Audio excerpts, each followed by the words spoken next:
السلام علیکم ناظرین قوموں کی تاریخ میں ایسے لمحات بھی آتے ہیں جب وہ اپنے دفاع کے لیے کوئی دقیقہ فروگزاشت نہیں کرتی، ایسی قربانیاں دیتی ہیں کہ جس کی بنیاد پر آنے والی نسلیں جو ہیں اپنے اجداد کے کردار پر فخر کرتی ہیں۔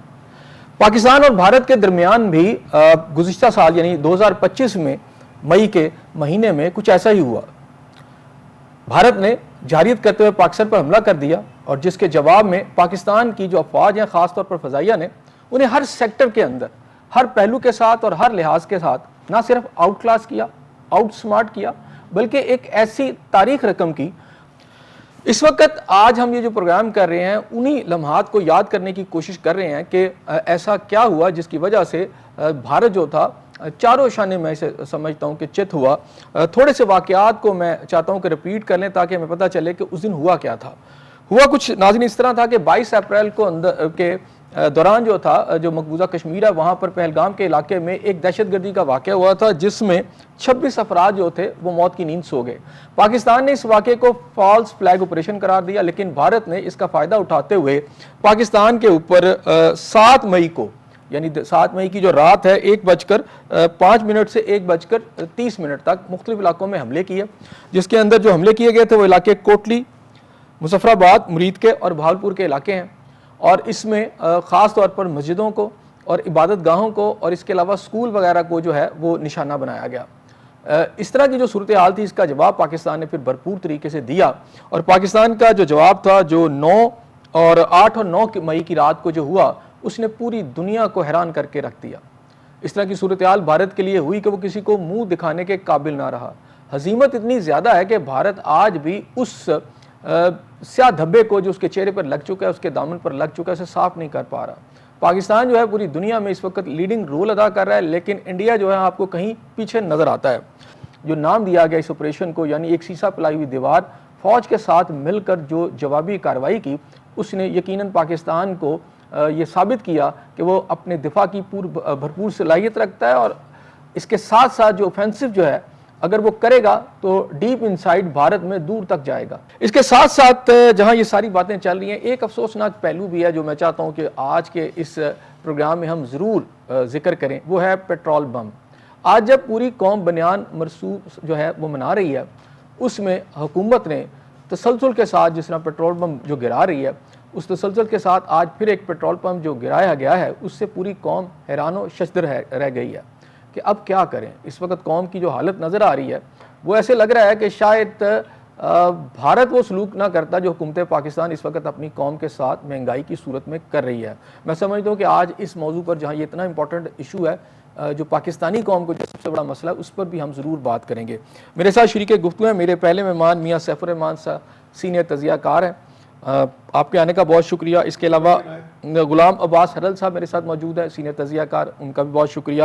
اور کرنل ریٹائرڈ اکبر بٹ صاحب ہمارے ساتھ موجود ہیں، ان کا بھی بہت شکریہ۔ اور ناظرین پروگرام کے دوران ہم دیگر لوگوں کو بھی ٹیلی فون لائن پر بھی اور یہاں پر بھی جو ہے وہ شریک ہوتے رہیں گے، شرکت کریں گے، اور ہم اپنی جو ڈیبیٹ ہے اس کو لے کر آگے چلیں گے۔ سب سے پہلے سیف الرحمان صاحب آپ کی طرف آتا ہوں۔ پورا ایک سال جو ہے ہم منا رہے ہیں آج، اس کو کس طرح دیکھتے ہیں آپ؟ ٹھیک ہے، دیکھیں سال مناتے وقت ہمیں انٹروسپیکشن بھی کرنی چاہیے۔ آپ نے بڑا سا ابتدائیہ دیا۔ ایک بنیادی طور پہ ہم نے بھارت کو ملٹری اسٹریٹجی میں چلو شکست دے دی، لیکن مجھے اس سے بھی بڑی فتح جو دکھائی دیتی ہے کہ بھارت کا کچھ دہائیوں سے جو پروپیگنڈا اوفینسو چل رہا تھا اینٹی پاکستان، فالس فلیگ تو وہ آپریشن کرتا ہی تھا، پلوامہ کا بھی کیا، پہلگام کا بھی کیا، لیکن اس کا پروپیگنڈا اوفینسو اتنا بکتا تھا دنیا میں۔ پھر آپ کو پتہ ہے وہ کچھ چیزیں ایکسپوز بھی ہوئی، EU کرونیکلز، انڈین کرونیکلز وغیرہ سارے، ڈسنفو لیب وغیرہ، تو اس سے کچھ چیزیں آشکارا ہوئی، لیکن دنیا میں اس کی گڈ ول کہہ لیں انورٹڈ کاماز میں، یا کنیکٹیوٹی کہہ لیں، یا لائک مائنڈیڈنس کہہ لیں کچھ قوتوں کے ساتھ جو میٹر کرتی ہیں دنیا میں، اس حوالے سے بھی پاکستان کو تقریباً ہم ایک لو ایب پہ تھے، ایگزسٹ کر رہے تھے۔ تو میں سمجھتا ہوں کہ ملٹری نتھنگ سکسیڈز لائک اسٹرینتھ، ایسے کہتے ہیں نا نتھنگ سکسیڈز لائک سکسیس، میں کہتا ہوں نتھنگ سکسیڈز لائک اسٹرینتھ، یعنی کسی قوم کی ایک اسٹرینتھ ہو اور وہ اسرٹ ہو جائے اور ثابت ہو جائے کہ جس قوم میں زندہ رہنے کی، سروائیول کی، تھرائیو کرنے کی ایک باقاعدہ موجود ایبلٹی، تو پھر دنیا آپ کو کسی اور آنکھ سے دیکھتی ہے۔ جب قوموں کو یہ پتا ہو کہ دنیا کمیونٹی آف نیشنز میں کہ یہ قوم تو بس فارغ ہے، لگی گئی ہے. تو اس حوالے سے بھی طاقت واقعی ایک ایسا عنصر ہے. جیسے ہم بعض اوقات، چونکہ ہمارے ساتھ کرنل صاحب بیٹھے ہیں، وہ بیٹر ایلیبریٹ کریں گے، ملٹری اکیڈمیز میں بھی اور اسٹریٹجی کی اکیڈمیز میں پڑھائی جاتی ہے ایلیمنٹس آف نیشنل پاور. تو ایلیمنٹس آف نیشنل پاور میں تو آپ کی پاپولیشن، ان کی سکلز، آپ کا ریسورس بیس پورا، آپ کی ملٹری اسٹرینتھ، یہ ساری چیزیں پڑھائی جاتی ہیں. تو جب آپ کی ایک ایلیمنٹس آف نیشنل اسٹرینتھ دنیا میں عیاں ہوں اور آپ کو ایک اسٹرانگ پوزیشن میں دکھائی دے. اور دوسری بات آپ نے ابتدائیے میں جو کہی، جو مجھے بہت اچھی لگی اور یہ تقریباً حقیقت کے قریب ہے، کہ اس مرتبہ جو بھی ہم نے مارکا مارا، یہ مارکا حق یا جو بھی تھا، اپنی ٹیکنالوجی کی بیس پہ، جذبہ ایمانی، اپنی بہترین انٹیلیجنس کی بیس پہ، ریکی بھی آپ کی ایک بہت بڑا فیکٹر ہے، ریکگنیسنس. تو یہ ساری چیزیں مل کے انٹیگریٹڈ ہول ایک جو بنا، اس سے ہم نے کاری ضرب لگائی. اور دوسرا یہ ہے کہ ہم بعض اوقات پہلے بھی پاکستان کی جنگیں ہوئی تو بھارت کے اپنے فتوحات کے دعوے ہوتے تھے، پاکستان اپنے بھی کرتا تھا، اور دنیا میں آدھے ملا جلا رد عمل ہوتا. اس مرتبہ پوری دنیا نے یہ کہا کہ پاکستان نے فتح حاصل کی. یعنی یہ بھی نہیں ہے کہ ہم نے کہا اور ہم اسی پہ ٹک گئے.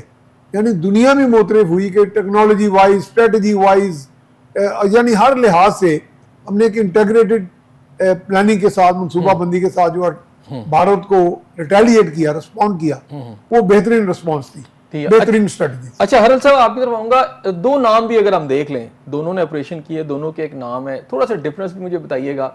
ایک طرف آتا ہے کہ آپریشن سندور، اور دوسری طرف آتا ہے بنیان مرصوص. اس کا مطلب ہے سیسا پلائی ہوئی دیوار، پوری قوم، ایک میسج ہے بہت خوفناک قسم کا پوری دنیا کے لیے. اور دوسری طرف آپریشن سندور. ذرا ان کے ناموں پر بھی تھوڑا سا کمپیریزن کر دیجیے. دیکھیے، بنیان مرصوص اور مارکا حق، یہ مسلمان جو ہیں، یہ آپ کو اسلامی تاریخ سے ایسے لفظ ملتے ہیں، اور قرآن سے اور حدیث سے ایسے لفظ، آپ ایسے لقب جو ہے ان کی آتے ہیں. اور اسی طرح پاکستان نے ثابت بھی کیا، جب بھی کوئی مشکل وقت آیا تو پوری قوم بنیان مرصوص بنی. اور یہ مارکا حق، اس کا آپ اگر مطلب یہ ہے کہ حق کی جنگ پاکستان نے جیتی، اور آج ہم اسی گھڑی اور اسی تاریخی فتح کو منا رہے ہیں. پاکستان میں 2025 مئی میں جو پاکستان نے اتنی تاریخی کامیابی حاصل کی، اور آپ کے ہمسائے میں آج اسی شکست پہ سوگ منایا جا رہا ہے. اور صرف یہ ہم نہیں کہہ رہے، یہ پوری دنیا کہہ رہی ہے، اور پوری دنیا اس بات کی تائید کر رہی ہے کہ پاکستان نے کیسے دشمن کے چاروں شانے چت کیے، اور کتنی بری شکست سے دوچار ہوا بھارت، اور پوری دنیا نے اس کو تسلیم کیا اور اس کی تائید کی. اب اس کی ایک تاریخ ہے، اور اگر آپ تھوڑا سا پیچھے جائیں تو بھارت فالس فلیگ آپریشن پہلے بھی کرتا آ رہا ہے. 2016 میں اری کے مقام پہ انہوں نے ایک جھوٹا فرضی وقوع بنایا اور فالس فلیگ آپریشن کرنے کی کوشش کی، پاکستان پہ جنگ مسلط کرنے کی کوشش کی. اس کے بعد 2019 میں پلوامہ کے مقام پر ایک جھوٹا واقعہ بنایا، اور اس کے بعد پاکستان پہ جنگ مسلط کرنے کی کوشش کی، اس میں بھی ناکام رہا. پھر اس کے بعد 2025 مئی میں یہ پہلگام والا جو ایک فرضی اور جھوٹا مقدمہ بنایا گیا پاکستان کے خلاف، اور پاکستان نے اور اس کے جواب میں پاکستان نے کہا کہ پوری دنیا نیوٹرل اس پہ تحقیق کر لے، کوئی سازش بنا دیے جائیں.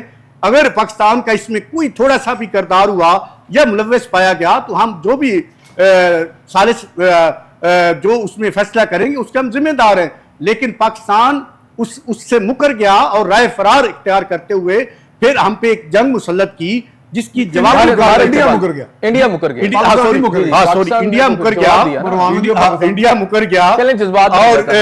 اور اس کے بعد جو ہے آپ جنگ پہ مسلط کر دی، اور پاکستان نے جوابی کاروائی کرتے ہوئے بلکہ پوری قوم بنیان مرصوص بن گئی.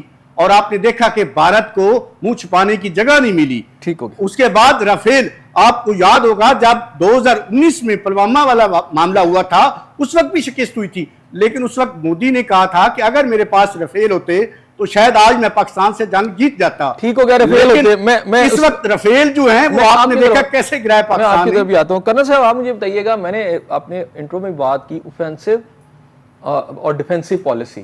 اس کو اگر میں بات کروں پاکستان فوج پاکستان کی، تو اس پالیسی کو کیسے دیکھتے ہیں؟ بسم اللہ الرحمن الرحیم. ایک تو آپ کا بہت شکریہ، آپ نے اتنے اہم موضوع کے اوپر جو ہے آج کا یہ پروگرام رکھا، اور ڈیفینیٹلی قوم کو ایک تکڑا ایک مورال ہائی ہوتا ہے اور اپنی افواج پر فخر ہوتا ہے، تو یہ بڑا اچھا ہے اور میں آپ کے چینل کا بڑا شکریہ ادا کرتا ہوں. اس طرح ہے جی اوفینسو ڈیفینسو. آپ جب اٹیک کرتے ہیں، اوفینس کرتے ہیں، حملہ کرتے ہیں، تو اٹ مینس کہ الٹیمیٹلی آپ ڈیفینس کر رہے ہیں. تو ہمیشہ جو تکڑی افواج ہوتی ہیں، جو تکڑی اقوام ہوتی ہیں، ان کی پالیسی اوفینسو ڈیفینسو ہوتی ہے. یعنی ہم صرف اس طرح نہیں ہے کہ ہم کوئی آئے گا ہمارے اوپر تو ہم بیٹھے رہیں گے. اس میں کرنے صاحب میں تھوڑا سا ایڈ کروں، مجھے ضرور بتائیے گا. عام طور پر ہمارا چونکہ سائز چھوٹا ہے، ٹھیک ہے، ملک ہمارا چھوٹا ہے، بھارت ہم سے بہت بڑا، اس کی فوج بھی بہت زیادہ ہے، تو ہماری عام طور پر جو پاکستانی افواج ہیں ان کی زیادہ تر اسٹریٹجی ایسٹرن زیادہ تر اوفینسو نہیں رہی، ڈیفینسو رہی ہے، کہ ہم نے ڈیفینس کرنا ہے اگر انڈیا اٹیک کرتا ہے. ہماری ساری پالیسی اس کے اوپر ہے. لیکن یہاں پر ہم نے یہ دیکھا کہ ہم نے ڈیفینسو تو کیا ہی کیا، پھر اس کے بعد ہم نے اوفینسو بھی کیا، لیکن اوفینسو کے دوران ہم اپنی بارڈرز کے اندر کنٹین بھی اپنی، یعنی کنٹینمنٹ بھی اندر رہی، اوفینس بھی کیا. اس کو تھوڑا سا مجھے اس کو ذرا الیبوریٹ کر دیجیے. اس طرح ہے جی کہ آپ کی بات ٹھیک ہے کہ ہمارا جو ایسٹرن بارڈر ہے وہاں پہ ہماری ڈیفینسو پالیسی رہی ہے. ہماری ڈیفینسو پالیسی جو ہے وہ ہر طرف ہے، it's not only eastern border. دفاع جو ہے وہ بیسیکلی بنیادی طور پر تو دفاع کرنا چاہیے. جو پرامن ملک ہوتا ہے یا پرامن ملک کی افواج ہوتی ہیں وہ دفاع ہی کرتی ہیں، لیکن اگر وہ دفاع ہونا چاہیے اوفینسو ان نیچر. یعنی آپ اوفینس کریں گے جب آپ لیٹ سے آپ کے اوپر کوئی اٹیک آتا ہے، کوئی حملہ کوئی کرتا ہے، تو آپ یہ نہیں ہے کہ آپ بیٹھے رہیں گے اور آپ ڈیفینس ہی کرتے رہیں گے. آپ نے you have to go deep into their territory. آپ نے اس کے علاقے میں جانا ہے اور اس کی ایئر بیسز کو اور اس کی مختلف انسٹالیشن کو آپ نے ڈسٹرائے کرنا ہے. آج کل تو دور جو ہے وہ سارا کا سارا ٹیکنالوجی وارفیئر ہے. تو ٹیکنالوجی میں تو آج کل جو انفینٹری موو کرتی ہے، فزیکلی آپ ایریا کو جا کے آکوپائی کرتے ہیں، وہ تو بہت لیٹر سٹیج میں ہے. تو یہ بیسیکلی جو ہے پاکستان آرمی جو ہے اور Pakistan air force, even Pakistan navy جو ہے، یہ الحمدللہ تینوں جو ہے یہ اوفینسو ڈیفینسو ہیں. یعنی کہ ایسا کچھ کرنے صاحب خبریں آئی تھی کہ پاکستان نے کچھ علاقے یعنی 5 کلومیٹر یا 10 کلومیٹر تک کے علاقے انڈیا سے لیے تھے. اس طرح ہے جی کہ جو ہمارا لائن آف کنٹرول ہے، یا جو ہمارا یہ کشمیر میں ہے ساری لائن آف کنٹرول، سیاچین میں جو ہے ہماری فورسز اتنی زیادہ ہائٹ کے اوپر جہاں پہ ایک عام انسان رہ نہیں سکتا، وہاں پہ الحمدللہ ہمارے فوجی بھائی ہیں. تو کشمیر میں جو ہے وہ آپ کشمیر میں جو ہے وہ آپ نے ایڈوانس کیا اور ان کی کچھ جو پوسٹیں ہیں ان کو آکوپائی کیا، کچھ وہاں پہ پوسٹیں ڈسٹرائی بھی کی. یعنی ایک ہوتا ہے ڈیپ انٹو ٹیریٹری، جیسے ان کی 8 ایئر بیسز جو ہیں وہ الحمدللہ یہ جو آپریشن بنیان المرصوص ہے، اس میں ان کی 8 ایئر بیسز جو ہیں وہ ہم نے ڈسٹرائے کی ہیں. اور اس کے بعد ان کی پوسٹیں جو ہیں، پوسٹیں تو ظاہر ہے جہاں پہ آپ ڈسٹرائے کی، اس کے بعد ہم نے وہاں آکوپائی بھی کیا. ابھی کیا ہمارا آکوپیشن وہاں پر ہے؟ نہیں، آکوپیشن تو دیکھیں جی ایئر بیسز جو ان کی ہیں وہ تو ان کی ڈیپ انٹو دیئر ایریا ہے نا جی، وہاں پہ تو ہماری آکوپیشن نہیں ہے. نہیں، لائن آف کنٹرول تو ظاہری بات ہے، آپ کو پتا ہے کہ وہ فائنل فکس بارڈر تو ہے نہیں، تو وہاں تو آگے پیچھے ہوتا رہتا ہے نا. جی بالکل. وہ جب آپ اسٹرانگ ہوتے ہیں، جب کوئی دشمن جو ہے وہ تھوڑی سی وہ چلاکی کرتا ہے، تو پھر آپ اس کے اوپر لوکل اٹیک کرتے ہیں اور اس کی پوسٹ کو آکوپائی کرتے ہیں. پھر اس پوسٹ کے اوپر مختلف جنگی حکمت عملی ہوتی ہے، آپ اٹرلی فائر کرواتے ہیں، اس کے بعد آپ ایئر اٹیک کرواتے ہیں پوسٹ کے اوپر اور پھر اس کو ڈسٹرائی کرتے ہیں. پھر دونوں طرف سے یہ سلسلہ شروع ہوتا ہے. تو اس طرح ہے کہ جی اس آپریشن میں یہ جو بنیان المرصوص آپریشن ہے، بنیان المرصوص، اس میں الحمدللہ جو ہے جس طرح پہلے بات ہوئی کہ ہماری افواج کی ایک بہت بڑی فتح ہے. اور اچھا یہ ایسا نہیں ہے کہ یہ ہماری افواج کو یہ فتح، ہم انڈیا سے کبھی کوئی جنگ نہیں ہارے. 1965 کی جنگ ہم نہیں ہارے الحمدللہ. پوری دنیا جانتی ہے قوم کا جذبہ، لوگوں کو یاد ہے کہ قوم میں کیا جذبہ تھا. 1971 میں آپ دیکھیں کہ ہمارا جو مشرقی پاکستان ہے وہ یہاں سے کوسوں میل دور تھا، یعنی تھاؤزنڈز آف مائل یہاں سے اوے تھا. سپلائی لائن نہیں تھی، کچھ نہیں تھا. اچھا وہاں پہ اور عوام میں بھی پولیٹیکل انسٹیبلٹی تھی. لیکن جب انہوں نے انٹرنیشنل بارڈر کھولا یہ والا، اس ویسٹ پاکستان میں جب انہوں نے حملہ کیا، تو یہاں پہ تو انہوں نے کہا تھا ہم جم خانہ میں جا کے چائے پیئیں گے اور ناشتہ کریں گے، تو آ تو نہیں سکے، کسی طرف سے نہیں آئے. کسی طرف سے وہ انفلٹریٹ انہوں نے کیا. دیکھیں جب کوئی بندہ اٹیک کرتا ہے نا جی, بغیر تیاری کے اٹیک کرتا ہے, تو اس کو تھوڑی بہت سکسیس ملتی ہے. لیکن یہاں بھی یہ جو لاہور والا بارڈر ہے, برکی والا بارڈر ہے, واگا والا بارڈر ہے, یہاں پہ الحمدللہ کئی جگہوں کے اوپر, اور یہ جو قصور ہے کئی جگہوں کے اوپر ہم اندر گئے, ان کی پوسٹوں کے اوپر قبضہ کیا. تو پاکستان فوج کو اور الحمدللہ پاکستانی قوم کو انڈیا سے کبھی شکست نہیں. یہ والا جو آپریشن بنیان المرسور والا, یہ اللہ تعالیٰ نے ایسا ایک موقع دیا کہ جس میں ہماری پوری جو تیاری تھی, ہماری افواج کی, ہماری ایئر فورس کی جو تیاری تھی, ہماری پاکستان آرمی کی جو تیاری تھی, ایون نیوی میں تو انہوں نے کوئی چھوٹا موٹا ایسے ہلکا پھلکا اسکرمشز کی کوشش کی انہوں نے, لیکن کوئی ایسا پرومیننٹ جو ہے وہاں سے انہوں نے کوئی کوشش نہیں کی کہ ہماری جو سمندری حدود ہے ان کے اوپر کچھ کریں. تو آپ دیکھیں 5 Indian aircraft, air fighting jets جو ہیں, فائٹر جیٹس, ان کو ہم نے ڈسٹرائی کیا. اب تو 8 کی فگر آ چکی ہے, جس کے اندر 4 رافیل ہیں, باقی 4 دوسرے ہیں. جی جی بالکل. اب تو 8 کی فگر اپڈیٹ, اب تو ڈکلیئر ہو چکی ہے. کمال پاشا صاحب, میں یہ چاہ رہا ہوں کہ جہاں یہ ساری بات ہو رہی ہے بنیان مرصوص کی یا مارکہ حق کی, وہاں 2 کردار بڑے اہم ہیں. وہ کردار ہیں ایک انڈین میڈیا کے اور ایک پاکستانی میڈیا کے. اس دوران ہم انڈیا میڈیا اگر دیکھیں تو وہ تو تھا, راولپنڈی بھی فتح ہو چکا تھا, لاہور بھی فتح ہو چکا تھا. یعنی اس کردار کو کس طرح آپ دیکھتے ہیں؟ بہت شکریہ حسن صاحب. بات یہ ہے کہ اس مارکے کے دوران, اس میں تو ہمیں ایک بات بڑی ذہن میں رکھنی چاہیے کہ جب یہ مارکا ہوا اس وقت ہم پولیٹیکلی ڈیوائیڈڈ تھے, ہمارے ہاں کوہیرنس نہیں پائی جاتی تھی, اور اس پولیٹیکل ڈائسنٹ کا جو اظہار ہے اس مارکے کے دوران بھی ہوا. پاکستان کا ایک سیاسی گروہ جو ہے اس کا رویہ بہرحال اتحاد کی طرف نہیں تھا, اور انہوں نے وہی حرکتیں کی جو وہ اس مارکہ حق سے پہلے کرتے رہے, اور اسی قسم کا ان کا منفی رویہ جو ہے وہ قومی یکجہتی کی طرف رہا مارکہ حق کے بعد بھی.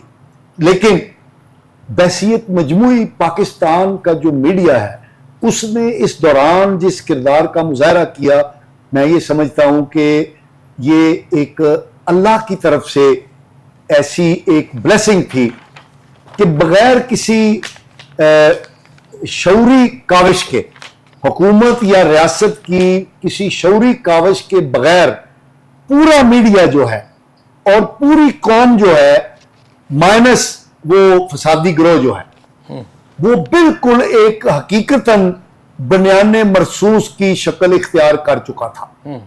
اس میں کوئی, اور یہ بات میں کسی جذباتی حب الوطنی کے تحت نہیں کر رہا, بلکہ یہ فیکٹس آن گراؤنڈ ہے جس کا اظہار جو ہے وہ دنیا کے جو نیوٹرل یا غیر جانبدار صحافی ہیں, تجزیہ نگار ہیں, انہوں نے بھی اپنی گفتگو کے اندر اس بات کا اظہار کیا تھا کہ پاکستانی قوم نے, پاکستانی میڈیا نے جس اتحاد کا اور جس قومی یکجہتی کا مظاہرہ کیا اس کے لیے میں سمجھتا ہوں کہ ہمیں آج سلیوٹ پیش کرنا چاہیے. جہاں ہم اپنی مسلح افواج کو, اپنے سالار اعلیٰ کو اور اپنی سیاسی قیادت کو سلیوٹ پیش کر رہے ہیں, تو ہمیں اپنے میڈیا کو بھی سلیوٹ پیش کرنا چاہیے کہ چلو میڈیا کے اوپر بھی میں آپ سے ضرور اگلی بات بھی کروں گا, لیکن میں چاہ رہا ہوں کہ تھوڑا سا ہم دیکھیں انڈین میڈیا کی بات کریں. اچھا, اب اس کے بعد جب ہوا تو ایک تو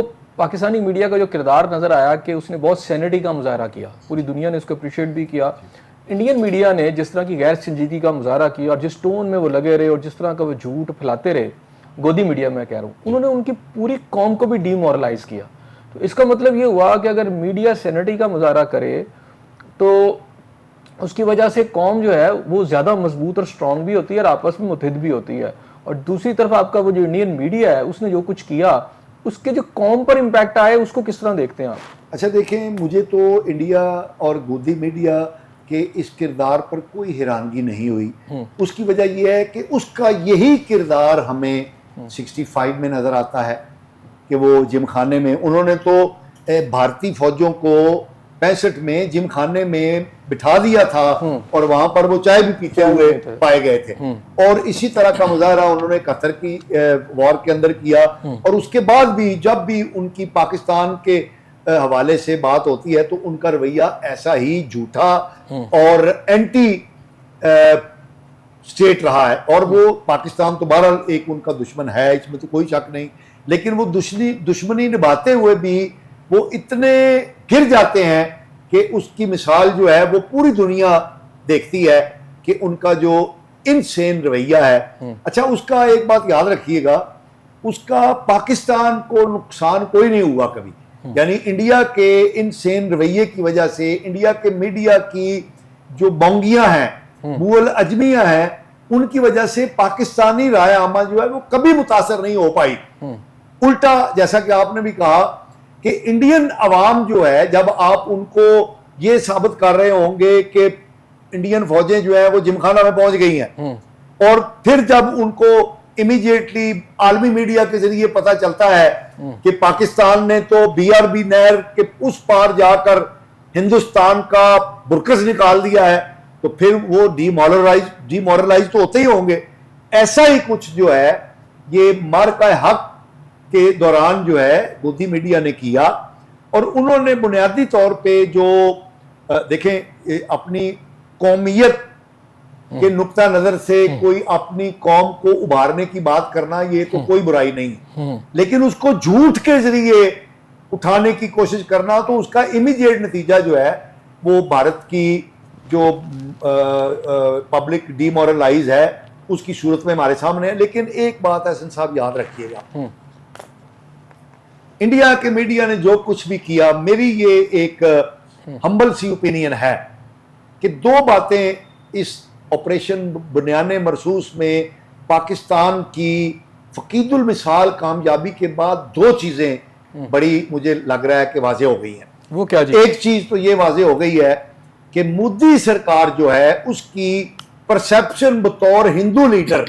بطور اینٹی پاکستان لیڈر, بطور اینٹی مسلم لیڈر جو ہے وہ پوزیشن مزید مستحکم ہو گئی ہے. اور اس کی ایک مثال آپ دیکھیے کہ بنگال کے الیکشن کے اندر وہ ووٹنگ ان کو جیت گئے, جی جیت گئے اور تھنڈرنگ میجورٹی کے اندر جیتے ہیں. اس سے ظاہر ہوتا ہے کہ جو ان کا ووٹر ہے, ہندو ووٹر ہے, وہ بڑے یعنی شدت کے ساتھ الائن ہو گیا ان کے ساتھ. بہت زیادہ یہ بات بڑی میں سمجھتا ہوں کہ الارمنگ ہے. اور دوسری بات یہ یاد رکھیے گا کہ اب ایک اور جنگ ہو کر رہے گی. ہندو جو ہے وہ زخم چاٹ رہا ہے اور وہ اس شکست کا بدلہ لینے کے لیے ضرور ٹھیک ہو گیا اس پہ کرے گا. اور اس کے میں سمجھتا ہوں کہ پاکستان پر جو اثرات ہیں آپ دیکھ لیجئے کہ ہندو اور اسرائیل ہمارے دونوں دشمن ہیں, لیکن جس انداز میں اسرائیل کے نتن یاہو نے کھل کر اپنی پریس کانفرنس میں پاکستان کی, اس نے واضح طور پہ کہا ہے کہ ایران سے نمٹنے کے بعد اگلا ہمارا نشانہ جو ہے وہ پاکستان ہے, اور اسرائیل اور پاکستان کا آپس میں لو افیئر جو ہے وہ اب اس پاکستان کی فتح کے بعد زیادہ گہرا ہو گیا ہے. ٹھیک ہو گیا, یعنی بھارت اور اسرائیل, بھارت اور اسرائیل پاکستان آپ نے بھی وہی غلطی کی ہے, بھارت سے پہلے یہ کر بھارت اور اسرائیل پاکستان کا کوئی نیکسس نہیں ہے اسرائیل کے ساتھ, میں بہت واضح کر دوں, اور سلپ آف ٹنگ ہو جاتی ہے. سیف الرحمان صاحب میں آپ کی طرف آؤں گا, ذرا مجھے یہ بتائیے گا کہ اس وقت انہوں نے بات کی کہ مودی جو ہے ان کی جو ایکسٹریمسٹ ہے ان کا وہ مین لیڈر بن گیا, لیکن ہمیں انڈیا کے اندر یہ جو غم آیا ہے جو انہوں نے جو میڈیا نے پھیلایا پہلے, اور پھر ایک دم انہیں پتا چلا کہ یہ سب کچھ نہیں ہے, اس نے ان کی یعنی کور تک اس پوری قوم کو ہلایا بھی ہے. اور میں نے دیکھا کہ اس کے بعد مودی کے اوپر اتنی تنقید کی جاتی رہی ہے, پورا جو گزشتہ مئی کے بعد شاید مودی کے اوپر اپوزیشن جماعتیں اور باقی پوری قوم جو ہے عام سطح پہ ہم یہ دیکھ رہے ہیں تنقید پہلے نہیں ہوئی. وہ کمزور لیڈر کے طور پر بھی سامنے آیا, ہندو توا کا ایک کمزور لیڈر, ایک تو مضبوط لیڈر ہوتا ہے نا, ایک کمزور اور جھوٹے لیڈر کے طور پر تو ان کی شخصیت آئی ہے نا. نہیں, میرا ذاتی خیال ہے کہ جب ہم ہندوتوا کی بات کرتے ہیں نا تو ہم اس کو پوری طرح اینالائز نہیں کر پاتے. وہ ایک خاص طور پہ ایک mindset, extremist mindset, وہ ایکسٹریمسٹ مائنڈ سیٹ جو ہے نا وہ اور بھڑک اٹھتا ہے شکست کی صورت میں بھی اور فتح کی صورت میں. تو وہ تھوڑا سا اس لیے ہم اینالائز کرتے ہوئے اس چیز کو سوچیں. پہلے تو میں میڈیا کی بات کروں, کیونکہ ہم نے بہت سے پروگرامز میں پہلے بھی کہا ہے کہ ہم پاکستانی اور انڈین میڈیا کا ہم موازنہ کر رہے ہیں. پاکستانی میڈیا کے بارے میں, یا میڈیا کہہ لیں, میڈیا اوور آل دنیا میں اس کے بارے میں بنیادی اس کی جو ڈیوٹی ہے, اس کے فرائض ہیں, وہ اسٹیٹ کی پالیسی یا حکومت وقت کی پالیسی کو لے کے چلنا نہیں ہوتے, لیکن